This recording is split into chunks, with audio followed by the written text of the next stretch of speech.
Di malam Jumat yang sama ini banyak sekali hamba Allah yang lupa. Tetapi kita masih diberi ingat oleh Allah, maka kita pantas bersyukur bahwa ada catatan-catatan yang harus kita koreksi, yang harus kita evaluasi setiap hari, setiap waktu, untuk kita ingat kepada Allah Subhanahu wa ta'ala. La ilaha illallah Muhammadur Rasulullah. Allahumma salli ala Sayyidina Muhammad wa ala Sayyidina Muhammad. Kita memang hidup sebagaimana para penyair mengatakan, kita hidup di atas panggung sandiwara. Di bumi ini seperti panggung sandiwara. Kita berperan, kita memainkan peran kita masing-masing. Tatkala kita berjalan di atas punggung bumi, kita belum bertemu dengan pemilik bumi yang bernama Gusti Allah Subhanahu wa ta'ala, Puana Riyala ta'ala, insya Allah kita belum tahu siapa kita ini. Peran apa yang harus kita mainkan di atas muka bumi, kita belum tahu. Adalah peran-peran amanah. Kita hanya melaksanakan sesuai dengan keinginan dan kehendak hawa nafsu kita. Kebanyakan kita memenuhi kebutuhan ini dengan keinginan hawa nafsu, bukan kehendak. Sebab ada perbedaan itu. Kalau hawa nafsu itu keinginan, kehendak itu bersumber daripada kolbi, nur Muhammad, ruh Muhammad, cahaya kolbi, nurul iman, nurul kolbi, yang bersumber dari Allah Subhanahu wa ta'ala dengan zat yang mulia, kekuasaan dan kebesaran yang sangat dahsyat itu.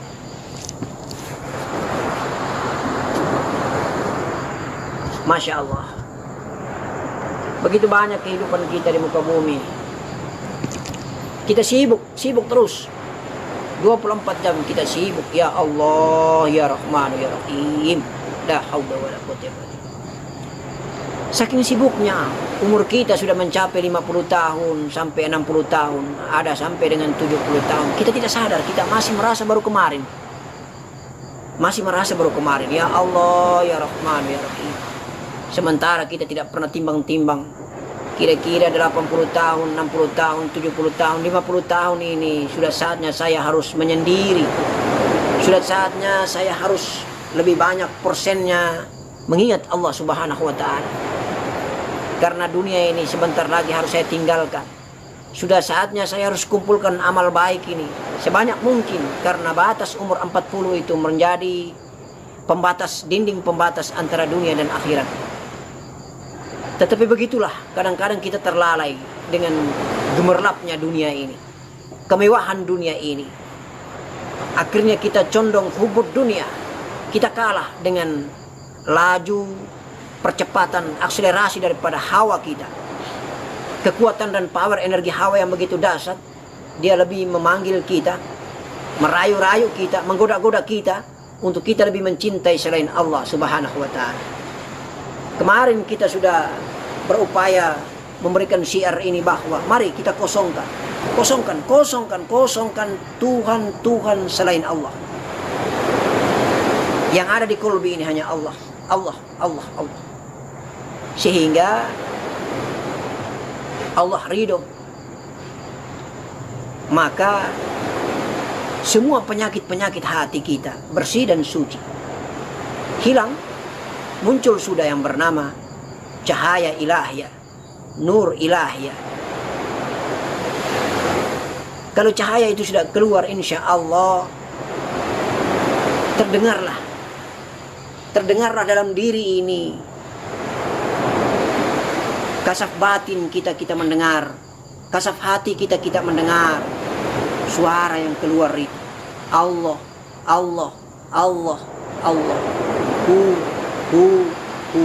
Masya Allah. Ya Rabbah, mudah-mudahan suara yang keluar ini, Engkau telah membayatkan aku menjadi hambamu yang Kau pilih, yang mampu bertemu denganmu dalam keadaan rasa, dalam keadaan cinta, dalam keadaan ma'rifat hakiki, ma'rifat qulbi. Ya Allah, begitu indahnya perjalanan hidup ini dikala kami kembali Kau ingatkan dengan hidayah-Mu, sehingga kami tidak lepas dan meninggalkan-Mu ya Allah. Dan kami pun berdoa sebanyak mungkin agar Engkau jangan tinggalkan kami ya Rabbah. Karena kami sangat mencintai-Mu ya Allah. Cinta ini pun karena Kau tanamkan hidayah cinta ya Allah. Seandainya Engkau tidak tanamkan hidayah cinta, ya Allah ya Rahman ya Rahim, menjadi apa kami hamba ini? Menjadi apa ya Allah? Ya Allah, Subhanallah, Subhanallah wa bihamdi, Subhanallah al-azim. La haula wa la quwata illa billahil aliyil azim. Ada kenikmatan yang luar biasa ketika Allah kasih kita hidayah. Sudah terdengar suara asma itu disebut Allah, Allah, Allah. Berjalanlah kita, lalu diberi kebesaran oleh Allah, hidayah yang dikasih oleh Allah, nurul hidayah yang dikasih Allah, kita bisa kasaf. Kasaf itu hanya dua, kasaf zahir dan kasaf batin. Kasaf zahir itu terjaga, kasaf batin itulah firasat hati. Zahir mata zahir, kasaf batin mata batin. Kasaf zahir itu terjaga karena dia berlaku di penglihatan kedua mata. Dia berlaku di pendengaran kedua telinga. Dia berlaku di pembicaraan mulut dan lidah perkataan ini. Dia berlaku di akal ini. Jadi kasaf itu jangan hanya dibayangkan sami'un basirun, mendengar dan melihat, tetapi akal, kemudian mulut, itu juga termasuk kasaf kalau Allah memberinya. Orang yang mendapatkan kasaf akal itu yang saya katakan bahwa laduni dari Allah, akalnya itu memiliki kelebihan luar biasa. Orang yang memiliki kasaf mulut, ketika dia berbicara penuh dengan rahmat dan barokah. Kun fayakun, fa idza arada syai'an ayyakula lahu kun fayakun. Insyaallah Allah mengkun fayakun, apa yang dibicarakannya jadi. Kemudian kasaf melihat dan mendengar, itu dilihat dengan mata zahir, didengar dengan telinga zahir. Sedangkan kasaf tertinggi dari sekian kasaf yang ada di mata, yang ada di telinga, yang ada di akal, yang ada di mulut adalah kasaf hati. Batin mata batin. Gitu. Kasaf mata batin itu laduni dari Allah, karomah dari Allah. Dia bisa mengetahui sesuatu yang akan terjadi, perjalanan gaibiah daripada murid-muridnya. Seandainya dia adalah seorang guru, apapun yang terjadi dalam konteks gaibiah, insya Allah dengan kasaf hati, batin mata batin, dia bisa tahu. Gitu. Insya Allah semua kembali kepada jalan hidayah daripada Allah, jalan ridho daripada Allah. Hidayah anta maksud, wa ridho kamatlub, a'tini mahabbah wa ma'rifat ya jalali. Bagi kita pejalan-pejalan spiritual ini, insya Allah kita akan melalui etape-etape itu ya. Sehingga memang hidup ini harus membutuhkan bimbingan daripada seorang guru atau seorang mursyid. Mursyid yang dibayatkan oleh Allah Subhanahu wa taala melalui hidayah. Walaupun dia mendapatkan dari murabinya, tetapi minimal murabi hanya membuat buka pintu jalan, dia sudah bisa jalan itu mursyid, kemudian bertemu dengan hakikat dirinya sendiri, kemudian bertemu dengan zat Allah Subhanahu wa taala, pencipta langit dan bumi, dan di antara keduanya memberikan wasilah kepadanya. Sesungguhnya dia berjalan di atas muka bumi ini sebagai seorang maulana yang meneruskan sebagai warisatul anbiya, berjalan sebagai pemimpin di muka bumi untuk mengajarkan ilmu Allah Subhanahu wa taala.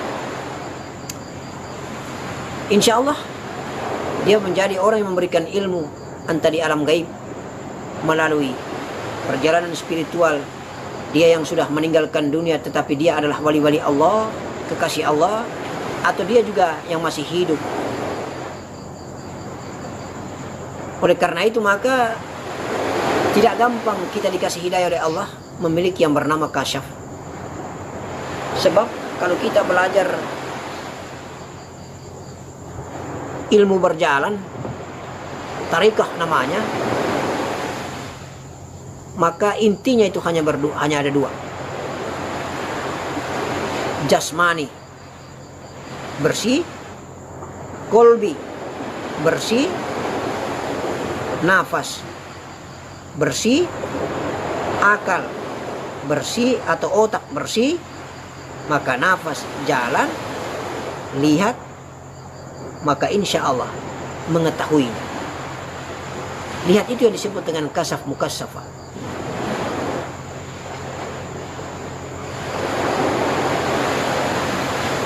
Adapun perjalanan di tengah hiruk pikuk dan cobaan dari Allah Subhanahu wa taala misalnya, atau kita dipenuhi dengan sensasi gaibiyah,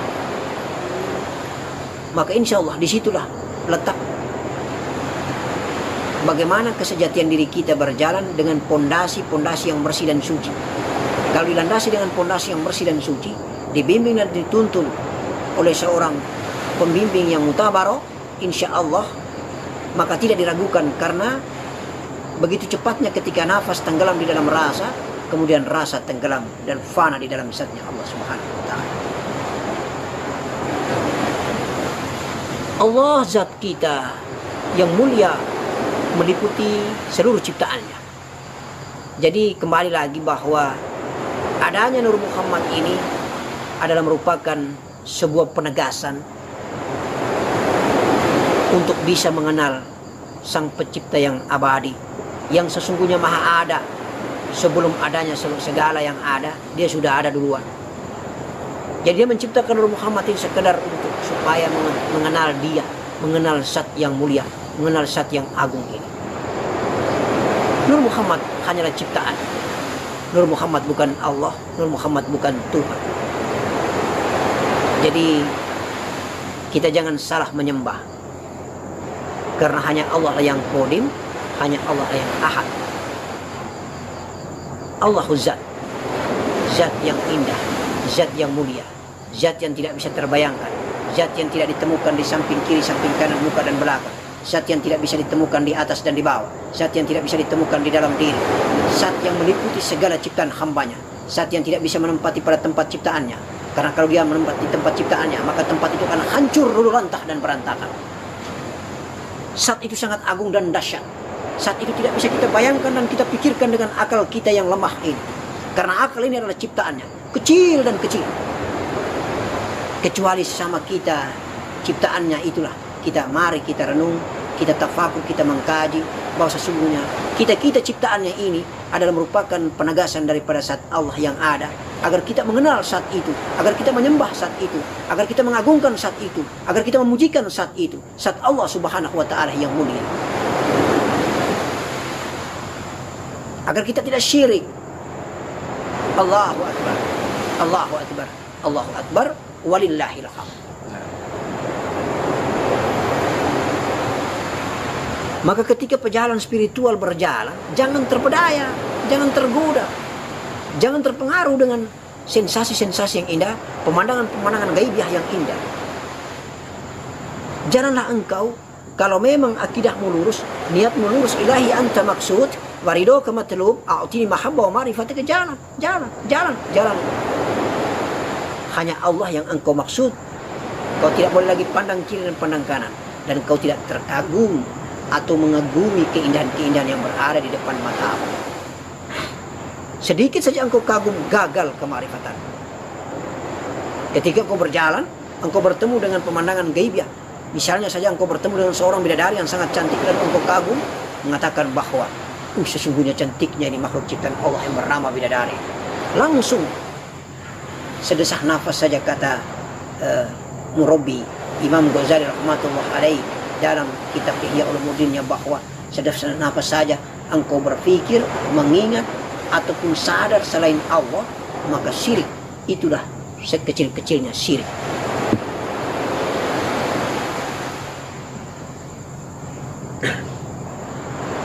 Mungkin ini sekedar pencerahan kita supaya kita di dalam berjalan kita jangan terpedaya atau mempertuhankan ciptaan Allah walaupun seindahnya apapun juga. Begitu ya, paham ya? Insyaallah. Mudah-mudahan ini menjadi penegasan buat kita agar betul-betul totalitas konsentrasi khusyuk kita hanya karena Allah Subhanahu wa taala. Ketika kita mengendarai nafas ini berjalan lenyap, tenggelam di dalam rasa, hilang lenyap dunia seisinya. Insya Allah kita lebur fana di dalam fana. Fana di dalam fana. Ketika fana di dalam fana, maka kita tidak lagi sadar tentang kesadaran.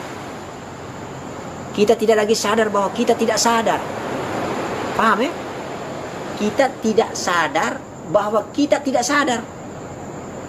Kita tidak lagi sadar bahwa kita tidak sadar, maksudnya begitu. Kalau kita masih sadar bahwa kita tidak sadar, itu belum fana. Barusan di tingkat fana, tapi maksudnya belum fana di dalam fana. Fana kelas tinggi, fana di atas fana, itu dia sudah tidak lagi sadar bahwa dia tidak sadar. Jadi sudah tidak lagi merasakan adanya rasa. Jadi ketika dia tidak sadar, dia sendiri tidak sadar bahwa dia tidak sadar. Gitu. Kalau dia masih sadar bahwa dia tadi tidak sadar, itu masih di tingkat fa.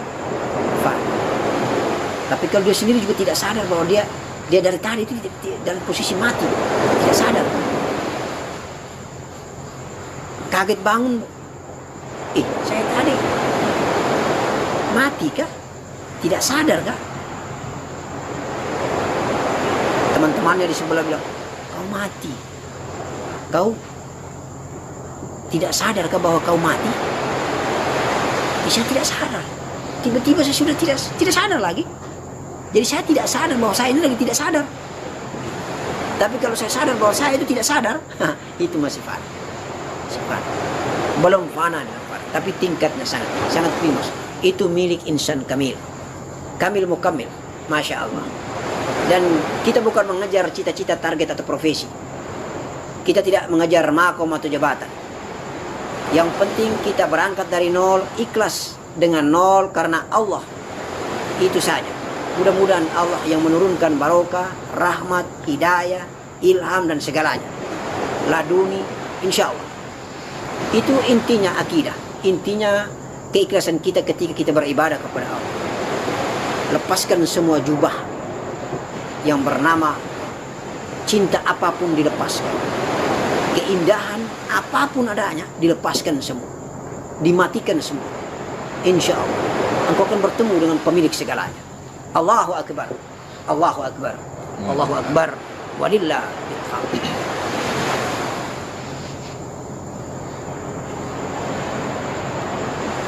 Saya pikir mungkin sedikit penegasan itu ya.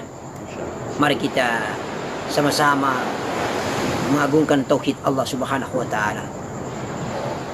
La ilaha illallah Muhammadur Rasulullah sallallahu alaihi wasallam ajma'in, insyaallah.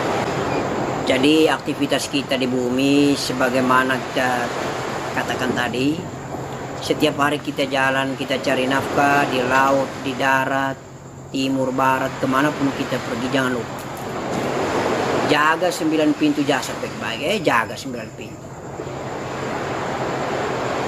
Indra daging yang berdosa ini dijaga hanya 9 pintu itu saja. 2 pandangan mata, 2 pendengaran telinga, pembicaraan mulut ini, 2 lubang hidung, dubur dan kemaluan, tangan dan kaki dijaga baik-baik. Supaya jangan berbuat dosa. Jangan berbuat dosa dengan penglihatan, jangan berbuat dosa dengan pendengaran, jangan berbuat dosa dengan bicara yang tidak-tidak.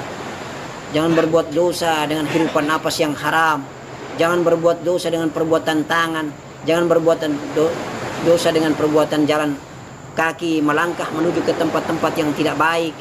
Insya Allah dubur pun harus bersih daripada istinja dan suci di hadapan Allah. Kalau kita jaga praktek itu sama saja dengan kita mengamalkan apa yang telah kita ikrarkan, kita janji dengan Allah waktu kita sholat 5 waktu. Waktu sholat di atas sejadah itu kita baku janji dengan Allah. Inna salati wa nusuki wa mahyaya wa mamati lillahi rabbil alamin. Ya Allah, solatku, ibadahku, hidupku, matiku hanya untukmu. Karenamu ya Allah, karenamu ya Allah. Tetapi waktu sholat maghrib 3 rakaat misalnya, keluar dari waktu sholat, mulut ini sudah bicara yang bukan-bukan. Kedua lubang hidung ini sudah bernafas dengan nafas yang tidak baik. Nafi isbatnya sudah tidak jelas. Maka batal sholat maghrib 3 rakaat itu. Karena sholat maghrib 3 rakaat itu di dalam pengamalannya ada di mulut pembicaraan 1 lubang ini dengan 2 lubang hidung ini. Sholat isya itu ada 4 rakaat. Di mana ilustrasi pengamalannya? Ilustrasi pengamalannya ada di 2 pandangan mata, 2 pendengaran telinga ini. Jadi kalau barang siapa yang melaksanakan sholat isya 4 rakaat itu dengan khusyuk dan bagus, tapi amalnya setelah keluar dari sajadah, pandangan matanya ini mata maksiat, mata zina, zina mata, kemudian pendengaran juga pendengaran zina, pendengaran maksiat, pendengaran pembicaraan yang sembarang, maka 4 rakaatnya batal sembahyang isyanya tadi. Begitu juga sembahyang subuh. Di mana letak sembahyang subuh? Di mana letak sholat subuhmu, di tubuhmu itu? Waktu engkau mau mengamalkan setelah keluar dari sajadah, di dubur dan kemaluan. Kalau 2 rakaat itu kau keluar dari sajadah, kau amalkan perbuatan zina, duburmu juga tidak bersih, insya Allah tidak suci, maka batal sholat subuhmu. Lalu di mana sholat duhurmu? 2 tangan 2 kakimu. Di mana sholat asarmu? 2 mata kaki sebelah kanan, 2 mata kaki sebelah kiri. Makanya Nabi bilang kalau pakai kain sarung jangan tutup mata kaki, sombong itu. Angkat kain sarung itu. Celana pun begitu, kasih naik ke mata kaki. Karena ada rahasianya di 2 mata kaki ini. Kenapa disebut ada mata? Buktinya kalau kita lewat misalnya refleks, toh kalau mau injak api, kaki langsung terangkat sendiri karena ada matanya. Ah, itu ilustrasi. Ilustrasi itu ya. Jadi itu sinkron antara kita melakukan janji dengan Allah, kita berikrar kepada Allah waktu kita beribadah di atas sajadah, praktiknya keluar dari sajadah, mari kita amalkan 9 pintu jasa. Maka sempurnalah syariat kita, kemudian kita bertarekah, kemudian kita menemukan hakikat diri kita. Insya Allah, Allah sayang dan cinta kita, kita mendapatkan ma'rifatnya. Kita jaga jasmani ini baik-baik, kita jaga hati ini baik-baik, kemudian kita jaga nafas kita baik-baik. Mari kita berzikir. Salah satu alat pembersih kolbi, alat pembersih jasmani, alat pembersih akal, alat pembersih diri kita yang kotor ini, sabun pembersihnya adalah zikrullah. Jadi 13 rukun sholat itu merupakan sebuah mekanisme penyembahan kita. Kalau menurut pendapat banyak guru-guru kita ya, murabbi kita, yang membuat rangkul rukun 13 itu adalah Imam Nawawi. Jadi kita jangan lupa juga itu kalau kita sholat, kita tawasul Fatihah kasih beliau. Beliau punya jasa besar. Gitu. Insya Allah. Jadi jalan menuju Allah yang maha bersih dan maha suci ini tidak gampang. Jangan kita berpikir mudah-mudah saja. Yang penting kita sudah berzikir. Tidak. Butuh mujahadah. Mujahadah, muraqabah. Mengamalkan sifat-sifat luar biasa. Jadi hidup ini sebenarnya mengamalkan sifat-sifat Allah. Nah, kalau memang kita mengamalkan sifat Allah, insya Allah indera ini harus bersih dan suci. Intinya begitu. A'udzubillahi minasyaitonirrajim. Bismillahirrahmanirrahim. Alhamdulillah rabbil alamin hamdan syakirin hamdan na'imin hamdan yu'ti ni'amahu wa yukafi majidah. Allahumma salli wa sallim wa yubarik ala sayyidina Muhammad wa ala sayyidina Muhammad. Wa la hawla wa la quwwata illa billahil aliyyil azim. Ya Allah, Ya Rahmanu Ya Rahim, ampunilah dosa dan kesalahan kami ya Allah. Banyak dosa dan kesalahan yang kami lakukan di atas punggung bumimu ini ya Allah. Karena indra daging, darah, semua elemen-elemen fisik yang kau ciptakan ini bersumber daripada makanan yang harus kami bersihkan lagi. Kami tak tahu sumbernya dari riba, sumbernya dari yang haram, sumbernya dari yang jahat. Kami tak tahu ya Allah. Bagaimana caranya kami membersihkan agar masuk menjadi darah yang baik, menjadi darah yang tidak haram, menjadi darah yang bersih. Kami tak tahu ya Allah. Hanya Engkaulah yang menuntun perjalanan itu dengan nur dan cahaya. Allah, ampunlah dosa dan kesalahan kami, dosa anak-anak kami, dosa daripada keluarga besar kami yang masih hidup maupun yang sudah meninggalkan dunia, dosa dan kesalahan yang mungkin dilakukan oleh guru-guru kami, murabbi kami, dosa dan kesalahan yang dilakukan oleh semua keluarga dunia wal akhirat kami, dimanapun mereka berada. Ya Rabbah, kami memang tetap kotor, hina dan apa di matamu ya Allah. Engkaulah maha baik, Engkaulah maha bersih dan maha suci. Maka bersih dan sucikanlah kami dengan caramu ya Allah. Hanya dengan hidayahmu ya Allah kami minta agar kami dibersihkan oleh dirimu, agar kami bisa menatap wajahmu yang indah. La ilaha illallah Muhammadur Rasulullah. Hanya dengan kalimat tauhid ini kami mengagungkan dirimu, kami mentauhidkan dirimu ya Allah, agar kami tidak syirik, tidak mempersekutukan dirimu. Engkaulah zat yang mulia, zat yang agung, zat yang tidak akan sama dengan yang lainnya, tidak akan sama dengan makhluk-makhluk ciptaanmu. Engkau mukhallafatu lil hawadits, engkau qiyamuhu bi nafsihi, engkau laisa kamislihi syai'. La ilaha illallah Muhammadur Rasulullah. Ya Allah, hanya Engkau yang memberikan kebahagiaan itu di dunia untuk kami, dan Engkau pula memberikan kami kebahagiaan di akhirat nanti. Tunjukkanlah kami ke jalan-Mu yang lurus, jalan orang-orang yang Kau beri nikmat ya Allah. Itulah jalannya para nabi, itulah jalannya para wali, itulah jalan mubaligh, itulah jalannya para ustaz-ustazah, itulah jalan orang-orang saleh, itulah jalan orang-orang yang mati syahid, itulah jalan orang-orang yang mujahid di jalan-Mu ya Allah, yang muraqabah di jalan-Mu ya Allah, yang mengamalkan sifat wara' di hadapan-Mu ya Allah. Rabbah, tunjukilah kami jalan itu agar kami bertemu dengan Engkau kapan dan dimanapun juga. Ya Rahmanu ya Rahim, tanamkan hidayah warid ketika kami berwirid, tanamkan hidayah warid ketika kami berwirid, tanamkan hidayah warid ketika kami berwirid, agar kami mendapat hidayah cinta-Mu selalu kapan dan dimanapun kami hidup di atas muka bumi ini. Ya Rahmanu ya Rahim, dosa begini banyak yang kami tidak bisa hitung, mungkin tidak sama dengan jumlah bintang gemintang yang Kau ciptakan. Lebih banyak dosa kami daripada jumlah bintang gemintang yang Kau ciptakan yang terhampar di atas langit indahmu. Lalu dosa kami ini pun tidak bisa terhitung. Mungkin lebih banyak dosa dan kesalahan kami ini bila dibandingkan dengan butiran pasir yang terhampar di atas muka bumi yang Kau ciptakan ini ya Allah. Ya Rahman ya Rahim, Engkaulah nurun ala nurin, Engkaulah cahaya di atas cahaya. Mudah-mudahan dengan cahaya-Mu ya Allah kami selamat di dunia dan di akhirat nanti. La ilaha illallah Muhammadur Rasulullah sallallahu alaihi wasallam. Rabbana atina fid dunya hasanah wa fil akhirati hasanah wa qina adzabannar. Sallallahu ala sayyidina Muhammadin wa alihi wa sahbihi wasallam ajma'in. Walhamdulillahi rabbil alamin. La ilaha illallah, la ilaha illallah,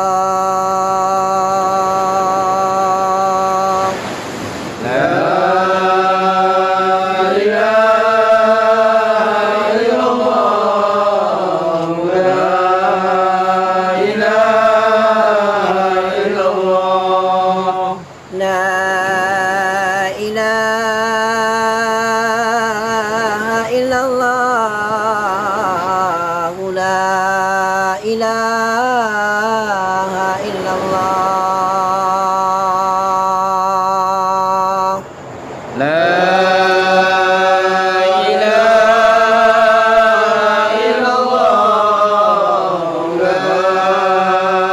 ilaha illallah. La ilaha illallah, la ilaha illallah, La ilaha illallah, la ilaha illallah. La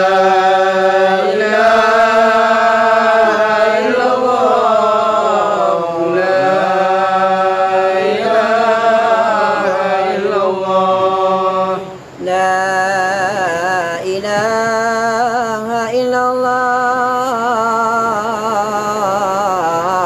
Muhammadur Rasulullah.